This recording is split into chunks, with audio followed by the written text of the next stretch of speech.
Okay, next second മൊഡ്യൂളാണ് നോക്കുന്നത്. നമ്മുടെ സിലബസിലെ second മൊഡ്യൂളിനകത്ത് പറയുന്നത് അസംബ്ലറിനെ പറ്റിയാണ്.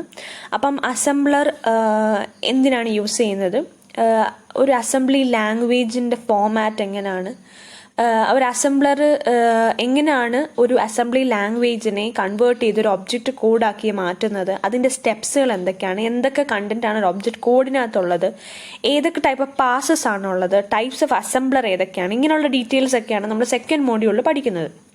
അതിനാൽ നമ്മൾ ഇൻട്രൊഡക്ഷൻ പോർഷനായിട്ട് നമ്മൾ 1 പാസ് അസംബ്ലർ 2 പാസ് അസംബ്ലർ ഒക്കെ പഠിക്കുന്നതിന് മുന്നായിട്ട് നമ്മൾ അതിൻ്റെ കണ്ടന്റ് എന്തൊക്കെയാണ്, എങ്ങനെയാണ് കൺവേർഷൻ, അതിൻ്റെ ഇൻട്രൊഡക്ഷൻ പോർഷൻ നമുക്ക് നോക്കാം. ഓക്കെ, അതിനകത്ത് ആദ്യമേ ഒരു അസംബ്ലർ ചെയ്യുന്ന ജോലി എന്ന് വെച്ചാൽ നമ്മളൊരു സോഴ്സ് പ്രോഗ്രാം, നമ്മുടെ സോഴ്സ് പ്രോഗ്രാം ഇവിടെ എന്ന് പറയുന്നത് ഒരു അസംബ്ലി ലാംഗ്വേജ് ആണ്. നമ്മുടെ സോഴ്സ് പ്രോഗ്രാം ഒരു അസംബ്ലി ലാംഗ്വേജിനെ നമ്മൾ ഒബ്ജക്റ്റ് കോഡായിട്ട് കൺവേർട്ട് ചെയ്യുന്നു. ഓക്കെ, ഒരു അസംബ്ലി ലാംഗ്വേജിനെ നമ്മൾ ഒരു ഒബ്ജക്റ്റ് കോഡായിട്ട് കൺവേർട്ട് ചെയ്യുക, അല്ലെങ്കിൽ ഒരു മെഷീൻ ലാംഗ്വേജ് ആയിട്ട് കൺവേർട്ട് ചെയ്യുന്ന ജോലിയാണ് അസംബ്ലർ ചെയ്യുന്നത്. ഓക്കെ, അപ്പം അസംബ്ലറുടെ ഡ്യൂട്ടി എന്താണ്? It converts an assembly language or mnemonic codes okay into machine language or binary language. Okay, അതിൻ്റെ ഇടയ്ക്ക് നമുക്ക് വേറെ കുറച്ച് പ്രോസസ്സുകളുണ്ട്. അതാണ് ലിങ്കറും ലോഡറും. Okay, those are also system softwares. നമ്മൾ പഠിച്ചായിരുന്നു, സിസ്റ്റം സോഫ്റ്റ്വെയർസിൻ്റെ എക്സാമ്പിൾസ് ആണ് ഈ അസംബ്ലർ, ലിങ്കർ, ലോഡർ ഒക്കെ. ഓക്കെ, ലിങ്കർ എന്താ ചെയ്യുന്നത്? നമ്മൾ അടുത്ത മൊഡ്യൂൾസിലൊക്കെ അത് പഠിക്കുന്നുണ്ട്. ലിങ്കർ എന്താ ചെയ്യുന്നത്? What it does is it links the different subroutines or some other codings programs in the, അല്ലെങ്കിൽ ചെറിയ ചെറിയ മാക്രോ പ്രോസസ്സേഴ്സ് വല്ലോ സബ്റൂട്ടീൻസ് വല്ലോ ഒക്കെ നമ്മുടെ അസംബ്ലറിനകത്ത് ഉണ്ടെങ്കിൽ, നമ്മുടെ അസംബ്ലി ലാംഗ്വേജിലുണ്ടെങ്കിൽ അതെല്ലാം ആയിട്ട് ലിങ്ക് ചെയ്യുക. ഏതെങ്കിലും ഹെഡർ ഫയൽസ്, ഏതെങ്കിലും നമ്മൾ സിക്കകത്തൊക്കെ ഹെഡർ ഫയൽസുകളൊക്കെ ലൈബ്രറിയിൽ നിന്ന് കൊണ്ടുപോയിന്ന് ലിങ്ക് ചെയ്യിപ്പിക്കത്തില്ല, അതേപോലെ തന്നെ നമ്മുടെ അസംബ്ലി ലാംഗ്വേജിന് നമുക്ക് ലിങ്കിങ് പ്രോസസ്സ് ഉണ്ട്. അങ്ങനെ ലിങ്ക് ചെയ്യിപ്പോൾ സബ്റൂട്ടീൻസ്, ആ സബ്റൂട്ടീൻസിനൊക്കെ ലിങ്ക് ചെയ്യിപ്പിച്ചിട്ട് വേണം നമ്മൾ അതിനെ എന്താക്കാൻ, എക്സിക്യൂട്ടബിൾ കോഡുകളാക്കാൻ. ഈ എക്സിക്യൂട്ടബിൾ കോഡാക്കിയ ശേഷം മാത്രമേ അതിനെ ലോഡ് ചെയ്യത്തുള്ളൂ. ഓക്കെ, മെമ്മറിയിലോട്ട് ലോഡ് ചെയ്തിട്ട് അതിനെ എക്സിക്യൂട്ട് ചെയ്യാൻ കഴിയത്തുള്ളൂ. ഓക്കെ, അപ്പം ബേസിക്കലി നമ്മളിവിടെ അസംബ്ലറിന്റെ കാര്യം നോക്കുവാണെങ്കിൽ it just converts the source program that is an assembly language into object code.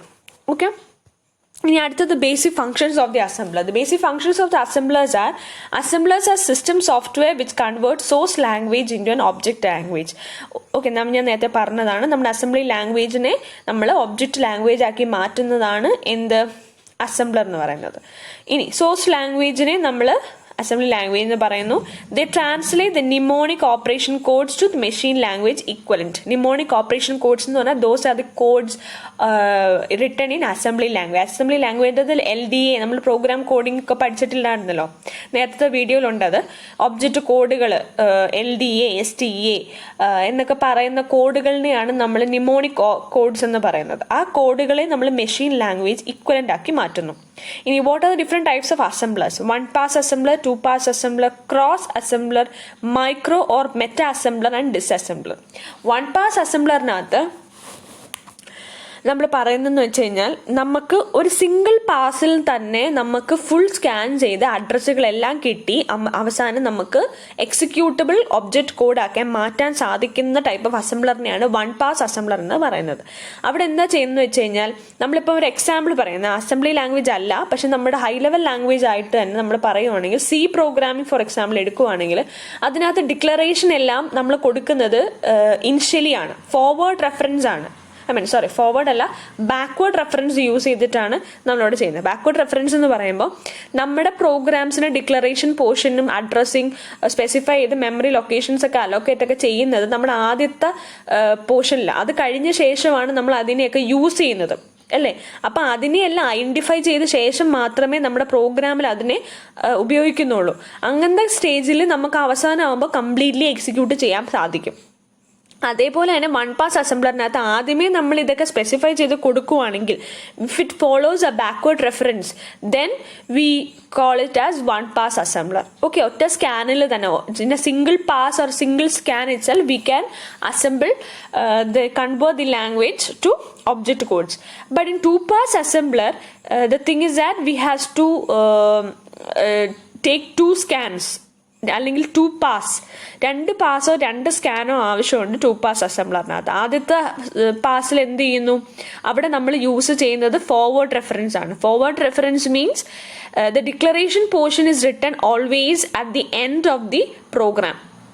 അത് എൻഡ് ഓഫ് ദി ലാസ്റ്റ് പോർഷനിലാണ് നമ്മൾ നോർമലി എന്ത് ചെയ്യുന്നത്, നമ്മൾ പ്രോഗ്രാമിന് ഡിക്ലറേഷൻസ് ചെയ്യുന്നത്. അപ്പോൾ അതിൻ്റെ മെമ്മറി ലൊക്കേഷൻസ്, അതിൻ്റെ അലോക്കേഷൻ, അതിൻ്റെ കോൺസ്റ്റന്റ് വാല്യൂസ് എന്തൊക്കെയാണെന്ന് ഐഡൻറ്റിഫൈ ചെയ്യുന്നത് ആദ്യത്തെ പാസിൽ ഐഡൻറ്റിഫൈ ചെയ്തിട്ട് വേണം സെക്കൻഡ് പാസിൽ എന്ത് ചെയ്യാൻ, അതിനെ എക്സിക്യൂട്ടബിൾ കോഡാക്കി മാറ്റാൻ പറ്റും. കാരണം ആദ്യമേ നമ്മൾ അതിനെ ഇൻസ്ട്രക്ഷൻസ് അതിൻ്റെ ഒബ്ജക്റ്റ് കോഡ് ആക്കുമ്പോൾ നമുക്ക് അറിയാൻ പറ്റത്തില്ല അതിൻ്റെ അഡ്രസ്സ് ഏതാണെന്ന്, ഓർ അതിൻ്റെ കോൺസ്റ്റന്റ് വാല്യൂസ് എന്തൊക്കെയാണെന്ന്. നമുക്ക് ആദ്യത്തെ പ്രാവശ്യം നമ്മൾ ചെയ്ത് വരുമ്പോൾ താഴോട്ട് എക്സിക്യൂട്ട് ചെയ്ത് സ്കാൻ ചെയ്ത് വരുമ്പോൾ it can identify because those are always placed at the end of the program. So what we do is we go for 2 pass assembler, where normally all the programs of assembly language are done in 2 pass assemblers, because everywhere we have to scan twice because the declarations are always in the form of forward reference.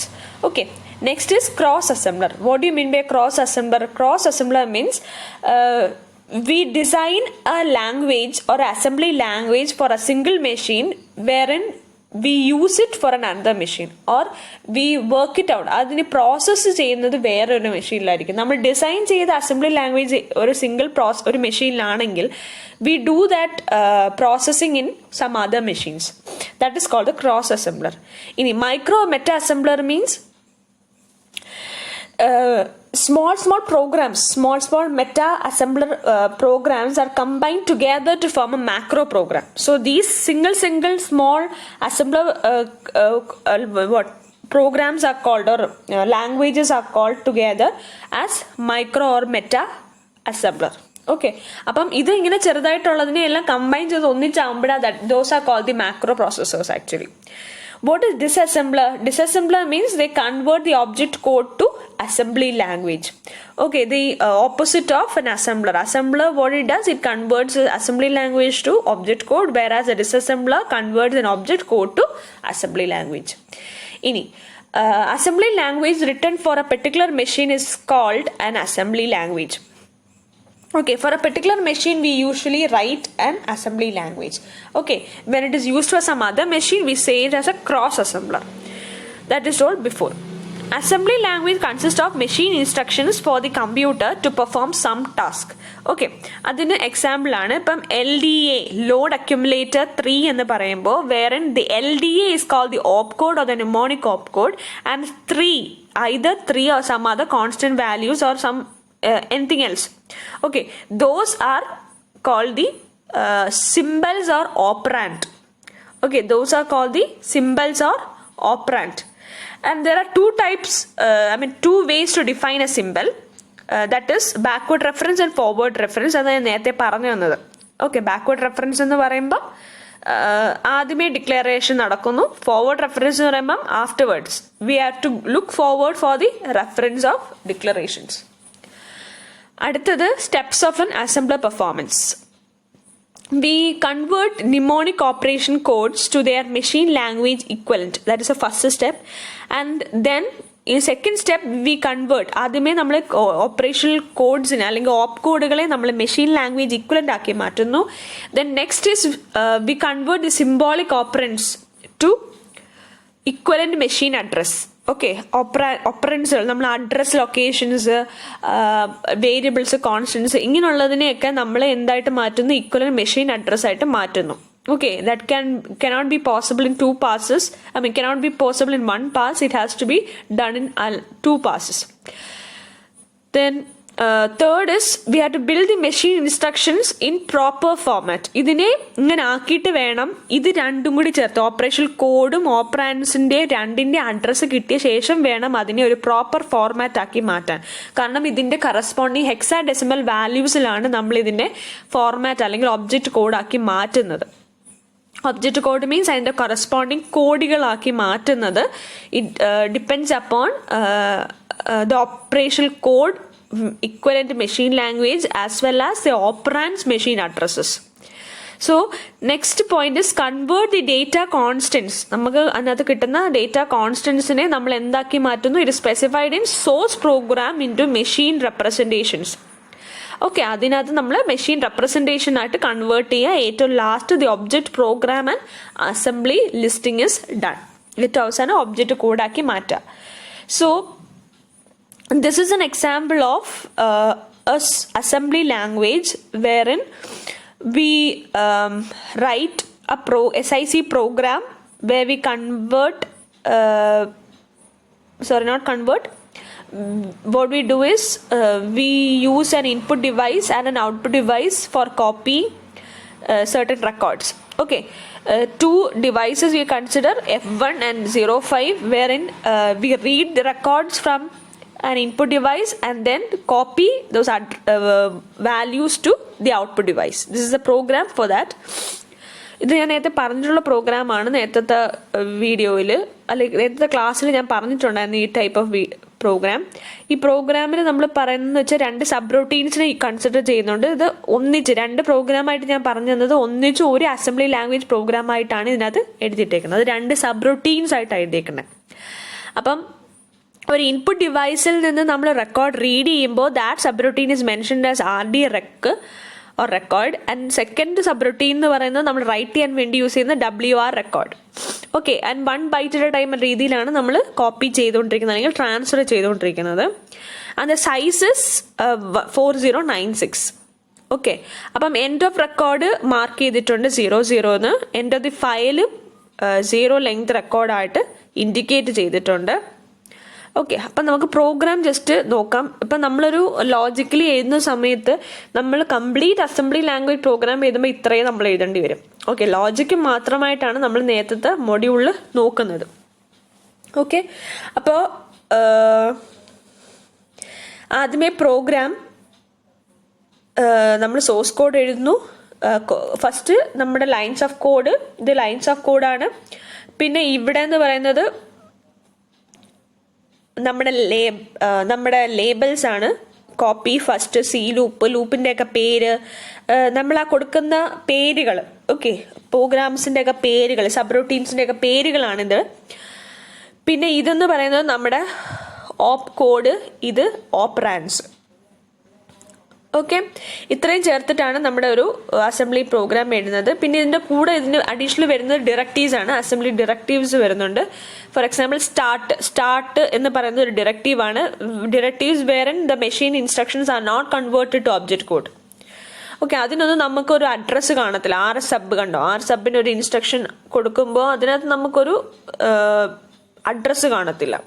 Okay, end ഇത് അതിൻ്റെ ബാക്കിയാണ്. പിന്നെ this is a subroutine to read the record and this is a subroutine to write the record. At the end we write end directive. Okay, ഇങ്ങനെ just ഒരു assembly language പ്രോഗ്രാമിങ്ങിന് ഒരു example കാണിച്ചു തരാം. ഇനി എന്താണ് assembler directive? Assembler directive എന്ന് പറഞ്ഞാൽ in addition to the machine instructions assembler directives are also used in programs. Assembly directives are pseudo instructions. Those are pseudo instruction wherein the instructions are not translated to machine code. Machine code ആയിട്ട് convert ചെയ്യാത്ത മെഷീന് instructions കൊടുക്കുന്ന എന്ന് വെച്ചാൽ these instructions are used for the machines to do some work or do the process what is being instructed. Okay, those are not converted to the machine language, machine code or object code or something else, because these are certain instructions given to the machine. Therefore it is called as pseudo instructions. Okay, these are the directives. First is start. It's start എന്ന് പറയുമ്പം it specifies the name and starting address of the program. End എന്ന് പറയുമ്പം it indicates the end of the source program and specifies the first executable instruction in the program. Byte എന്ന് പറയുമ്പം it generate character or hexadecimal constant occupying as many bytes as needed to represent the constant. Byte ഞാൻ പറഞ്ഞു, ഇതൊക്കെ നേരത്തെ ക്ലാസ്സിൽ പറഞ്ഞിട്ടുള്ളതാണ്. Byte എന്ന് പറയുമ്പോൾ എന്താണ്, നമ്മളൊരു ക്യാരക്ടർ, ഒരു സിംഗിൾ ക്യാരക്ടറിനെ, ഒരു ക്യാരക്ടർ കോൺസ്റ്റന്റിനെ നമ്മൾ സ്പെസിഫൈ ചെയ്യും. x=a അല്ലെങ്കിൽ x=d, x=b എന്ന് പറയുമ്പോൾ we have to specify a location, a byte location to that x. Saying that it has to hold a എന്ന ക്യാരക്ടർ. അപ്പം അതിന് നമ്മൾ ബൈറ്റ് കൊടുക്കുക.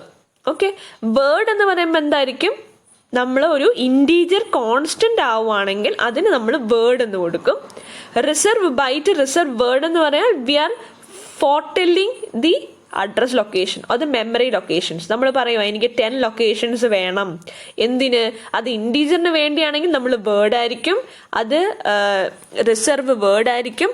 അഥവാ ഇനി അതൊരു ക്യാരക്ടർ ആണെങ്കിൽ വേർഡ്, ഒരു ക്യാരക്ടർ വേർഡാണ് നമ്മൾ ലൊക്കേഷൻ ഉദ്ദേശിക്കുന്നുണ്ടെങ്കിൽ അവിടെ നമ്മൾ ബൈറ്റ് കൊടുക്കും. Okay, these are four variables നമുക്ക് അറിയത്തില്ല, വിച്ച് ഇസ് നമ്മൾ മുൻകൂർ നമ്മൾ പറയും എനിക്ക് ഇത്ര മെമ്മറി ലൊക്കേഷൻസ് വേണം എന്ന് പറയുന്നതാണ് അത്. അടുത്തത് നമ്മൾ ആ പ്രോഗ്രാമിൻ്റെ ഒരു സാമ്പിളാണ് കണ്ടത്. ഡയറക്റ്റീവ്സിൻ്റെ പൊസിഷനിൽ നമുക്ക് എന്തില്ല, അഡ്രസ്സുകളില്ല. അതൊക്കെയാണ് പറയുന്നത്. ഇനി സിമ്പിൾ SIC അസംബ്ലർ, അതിൻ്റെ നേരത്തെ ഞാൻ പറഞ്ഞതിൻ്റെ ഒരു എക്സ്പ്ലനേഷൻ തന്നെയാണ്. First the mnemonic operation codes are been converted to machine language equivalent. STLന്റെ ഹെക്സാഡെസിമൽ വാല്യൂ ആണ് 14 എന്ന് പറയുന്നത്. Then convert the symbolic operands to their equivalent machine addresses. ഓപ്പറാൻഡ്സുകൾ ഇപ്പം ഈ അഡ്രസ്സ് റിട്ടേൺ ടു അഡ്രസ് 1033, ഇതിന് ഫസ്റ്റ് പാസിൽ തന്നെ നമുക്ക് ആ അഡ്രസ്സ് കിട്ടണമെന്നില്ല. നമ്മൾ ഫോർവേഡ് റെഫറൻസ് യൂസ് ചെയ്തിട്ട് ചെയ്യുന്നുണ്ടെങ്കിൽ താഴെ വന്നിട്ട് നമ്മൾ ആ ഡിക്ലറേഷൻ പോർഷനിലായിരിക്കും നമ്മൾ ഈ 1033 എന്ന ലൊക്കേഷൻ അതിനെ കാണുന്നത്. എന്നിട്ട് മാത്രമേ എനിക്ക് സെക്കൻഡ് പാസിൽ എനിക്ക് എന്ത് കൊടുക്കാൻ പറ്റുമോ, റിട്ടേൺ ടു അഡ്രസ് എന്ന് പറയുമ്പോൾ എനിക്ക് ഈ 1033 കൊടുക്കാൻ പറ്റത്തുള്ളൂ. ഓക്കെ, അതാണ് പറഞ്ഞതിൻ്റെ അർത്ഥം. ഇനി അടുത്തത് build the machine instructions into proper format, then convert the data constants specified in the source program into their internal machine representation. എന്ന് വെച്ചാൽ നേരത്തെ പറഞ്ഞതുപോലെ തന്നെ കോൺസ്റ്റൻസുകളെ നമ്മൾ എന്താക്കി മാറ്റുക, ഇന്റേണൽ മെഷീൻ റെപ്രസെൻറ്റേഷൻസ് ആക്കി മാറ്റുക. അതിനുശേഷം ഒബ്ജക്റ്റ് പ്രോഗ്രാം ആക്കി കൊടുക്കുക. ഇന്റേണൽ മെഷീൻ റെപ്രസെൻറ്റേഷൻസ് ഒക്കെ നമ്മൾ പറയുന്നുണ്ട് ഇവിടെ. എന്ന് വെച്ചാൽ നമ്മൾ കോമ്പിനേഷൻസിൽ ഓപ്പ് കോഡും ഓപ്പറൻസിൻ്റെ കോമ്പിനേഷനിൽ വേണം അതിനെ മെഷീൻ ലാംഗ്വേജ് ആക്കി മാറ്റാൻ. അപ്പം all these functions except the second one can be easily accomplished in the sequential processing. അപ്പം നമ്മൾ താഴെ എക്സിക്യൂട്ട് ചെയ്ത് വരുമ്പോൾ അതെല്ലാം ചെയ്യാൻ പറ്റും. പക്ഷെ സെക്കൻഡ് പോയിന്റ് ഞാൻ നേരത്തെ പറഞ്ഞതാണ്. ഈ പോയിന്റ്, അത് ഫസ്റ്റ് പോയിന്റ് അല്ലേ, സെക്കൻഡ് പോയിന്റ് ഇത്, ഈ പോയിന്റ് മാത്രം നമുക്ക് എന്ത് ചെയ്യാൻ പറ്റത്തില്ല, നമുക്ക് ഫസ്റ്റ് പാസിൽ തന്നെ കിട്ടാൻ പറ്റത്തില്ല. കാരണം നമ്മുടെ അഡ്രസ്സ് നമ്മൾ ഫോർടെൽ ചെയ്യുന്നത് എവിടെയാണ്, ഡിക്ലറേഷൻ പോർഷനിലാണ്. അപ്പം മുൻകൂർ നമുക്ക് അഡ്രസ്സ് ലൊക്കേഷൻ പറയാൻ പറ്റത്തില്ല. അപ്പം അതിന് 2 പാസ് ആവശ്യമുണ്ട്.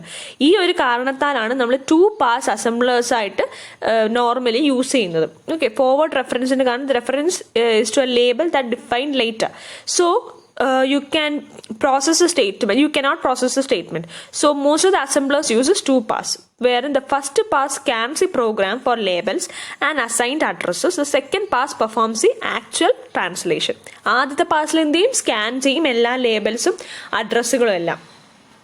ഓക്കെ, ഇവിടുത്തെ റിട്ടേൺ അഡ്രസ്സിൻ്റെ ഇത് എവിടെ വരുമ്പോൾ ആദ്യത്തെ പാസിൽ ഇങ്ങനെ താഴോട്ട് വരുമ്പോഴായിരിക്കും അത് ലൊക്കേഷൻ കണ്ടുപിടിക്കുന്നത് 1033 ആണ്. സെക്കൻഡ് പാസിലാകുമ്പം ഇതും കൂടി ഇട്ട് കൊടുക്കുക. അപ്പോൾ 14 ഓൾറെഡി ഉണ്ട്, 1033 അടുത്ത പാസിലായിരിക്കും ഇട്ട് കൊടുക്കുന്നത്. ഓക്കെ, ഇനി what are the different types of records.